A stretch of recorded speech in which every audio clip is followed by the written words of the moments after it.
Welcome. Good morning, good afternoon, and good evening. And thank you once again for joining the 9 Innings podcast hosted by yours truly, Kevin Thompson, founder and CEO of 9 Innings Capital Group. Thank you guys for joining us. Thank you guys for subscribing to our channel here on the YouTube station. Thank you guys for getting the book, MLB to CFP, like we always say. Thank you guys for joining us, and thank you guys for going to the website, www.9inningscapitalgroup.com. And if you want to ask us some questions, just type in 9 Innings at 9iCap Group. Not just type it, actually go to the email 9innings at 9icapgroup.com. We'll definitely get your questions, comments, or concerns answered. Also, listen to our podcast. You can go to Apple, iTunes, or SoundCloud and type in 9 Innings Capital Group to listen to all of our latest episodes. So, we got all that taken care of. You know what we're here to do. We are here to educate, empower, and engage, and that's what we're here to do today. We're here to educate you on taxes. We're here to educate you on what's going on in this current legislative tax environment, because we know things are constantly changing. So today, we're going to take you through the steps and what's coming down in the legislative environment in regards to the current tax environment. Yes, we're going to take you through the detailed tax bill. We're going to take you through some things you ought to know. So let's go ahead and talk taxes. Let's go ahead and talk about what's going on, how it's going to impact you. Let's get it.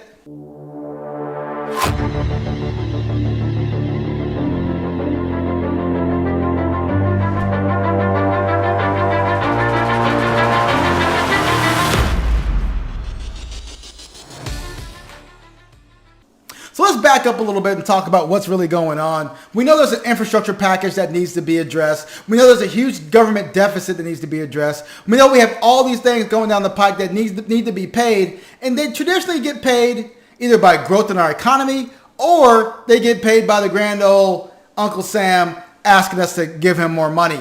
So right now, what we do know is that this is the case. We are in the lowest, or one of the lowest tax environments of our history. So we also know that if things are at the low, they inevitably have to go up.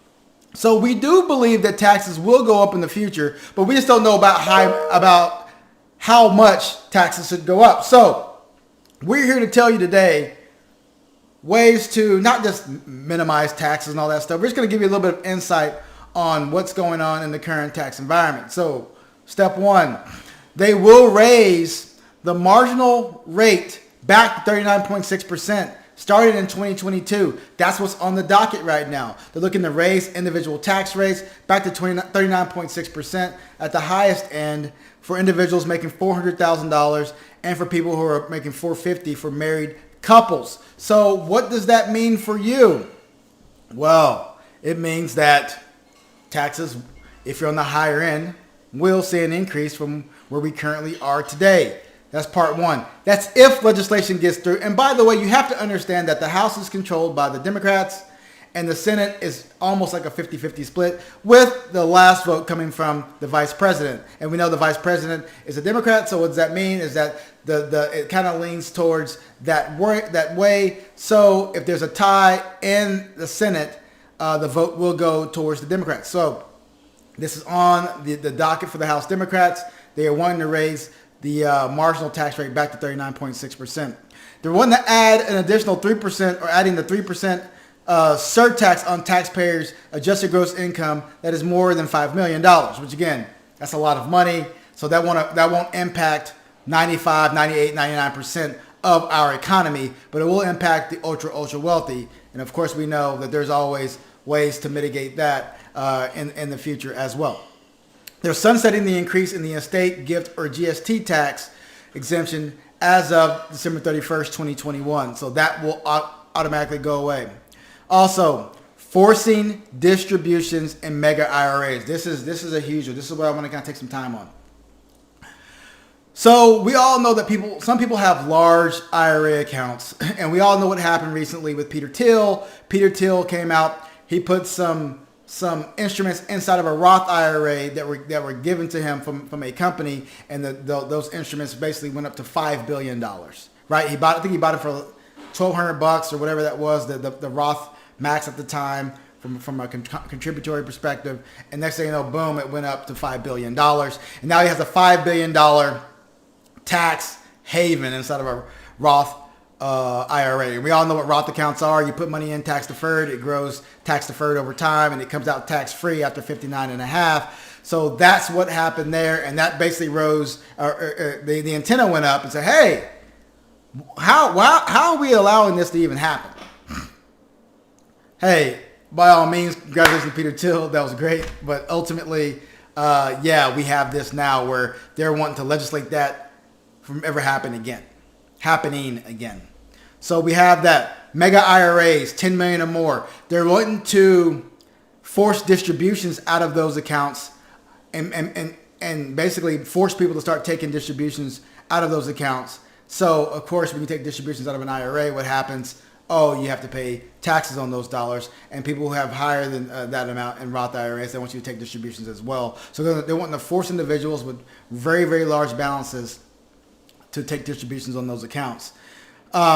Elimination of Roth conversions for married taxpayers earning over $450,000. That hurts my heart. That hurts my heart, really, because Roth conversions are an instrumental part of the financial planning process. We know that we can convert money from a traditional IRA into a Roth IRA and start taking those dollars tax-free for the rest of our lives without having an RMD. Well, they're looking to eliminate the ability for people who are on the upper end in regards to income from being able to do that. So if you have questions on that, questions, comments, concerns, please contact us at 980s at 9iCap Group. We can walk you through and show you what that looks like, especially if you're a higher income earner. We can show you how to basically how that's going to impact you moving forward. New limits on grantor trust as well as changes to the grantor trust taxation. That's beyond this podcast. But of course, there's going to be some limits there in regards to that. And also increasing the top capital gains rate from 20% to 25%, going into effect 9/13 of 2021. Last time I checked, we're past that. So it's going to be retroactive moving forward. So taking capital gains, and as you can see, the markets have come down based on that. So yes, that is something that's going to be definitely a situation that needs to be addressed. Also, capping the 199A deduction for individuals making at least $400,000 for individuals, $500,000 for joint. That's if you're a business owner, the qualified business income deduction, that's going to impact you there. They're looking to cap that so you don't want to get those deductions. That's going to be an important thing moving forward, especially if you're used to getting $25,000 of deductions using the 199A. Also, raising the corporate tax rate from 26.5, from 21% to 26.5. I don't know why the 0.5 is in there. Maybe they wanted to kind of just get a little bit of additional revenue on that. But again, who knows why the government does anything? As I said before, why was it 70.5 for RMDs? Who knows? It's something that they put in place, and it is what it is. But they're wanting to raise that amount to 26.5%. But today, what I want to talk about is something that's going to impact most of you, or not most of you, but a small segment of you, which is going to be the Roth conversion. Roth conversions have been in use for a long period of time. We know that you can take money out of a traditional IRA, move it over to a Roth IRA, and allow that money to grow, and then never have to be taxed on that again. The benefit of that is because we don't care about taxes when you're in a Roth. I don't care where taxes go. Taxes can go up to 100%, but I don't have to pay taxes because I already did. So with the Roth account, it's very, very important to understand the reasons why we put money into a Roth account, why we do Roth conversions, and the fact that if they eliminate that for high income earners, it can be a detriment to a planning process moving forward. Again, if you have questions on that, contact 980s Capital Group. Go to my website, www.980scapitalgroup.com. We can definitely help you understand the impacts on said event if it's going to happen. Also, Mega Backdoor Roth strategies. They're wanting to get rid of that altogether. Mega Backdoor Roth strategy occurs when you have a traditional IRA and a traditional 401k and a Roth 401k.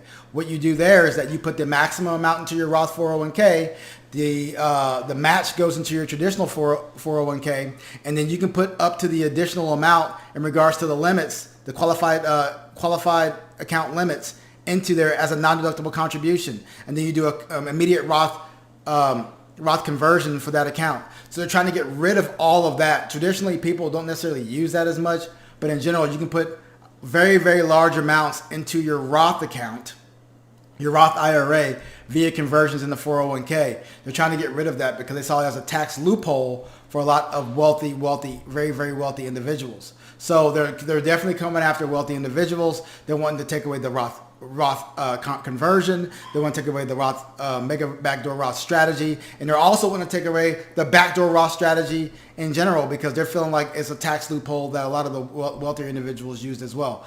I'm not sure how much of a gap that's going to be in regards to being able to only put $6,000 or $7,000 into a Roth or Roth anyways. But with the Roth conversion and the Backdoor Roth strategy, I don't see that as being a significant impact because you can only put, say if I'm doing a Backdoor Roth strategy, I can only put up to the IRA limit and then convert that over anyway. So with that being said, I don't necessarily think that's as much of a significant impact as the Mega Backdoor Roth strategy was or the Roth conversion strategies are. So there are some definitely significant impacts that we are going to have to deal with moving forward from a tax perspective. But guess what? It's always a moving target. It's always a moving target. So we know that taxes always change.